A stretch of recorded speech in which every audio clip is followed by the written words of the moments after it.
C'est quelque chose sur lequel on a beaucoup insisté auprès des pouvoirs publics pour mettre en place afin de mettre une équité déjà sur le territoire à travers les centres de ressources qui portent ces formations, avec la coopération aussi des associations localement, mais ça va permettre et ça permet aux parents d'avoir un minimum d'informations, de formation sur qu'est-ce que l'autisme, quelles sont les particularités de leur enfant, quel est l'écosystème dans lequel ils sont, quels sont les droits auxquels ils peuvent prétendre, quels sont les outils aussi qui peuvent être utiles. Et en ça, ces formations sont importantes, elles sont gratuites en plus, donc peuvent permettre aux parents d'avoir une information, une formation qui soit utile, de qualité forcément, puisqu'elles sont validées à la fois par le centre de ressources, puis par le groupement national des centres de ressources qui valide aussi ces projets-là. Et donc ça permet de pas que les parents ne s'égarent pas sur des informations qui ne leur seraient pas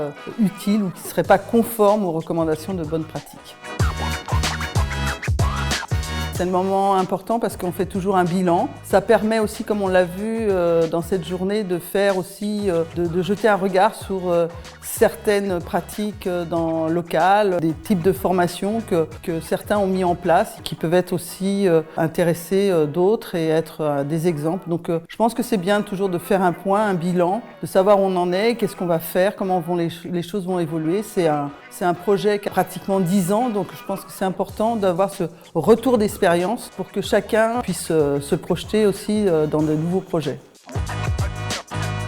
Des retours d'expérience singulières de certains centres de ressources, donc je pense que c'est important qu'on entende ça. Et ces moments d'échange, je pense que cet après-midi, ça va continuer aussi pour savoir un petit peu comment ça se met en place, comment ça s'organise, comment les familles le ressentent sur le terrain et que les professionnels aussi. Donc oui, non, je n'ai pas encore fait ma conclusion, mais je pense que ça va être quand même de toute façon positif pour tout le monde d'avoir ces échanges sur ces retours d'expérience.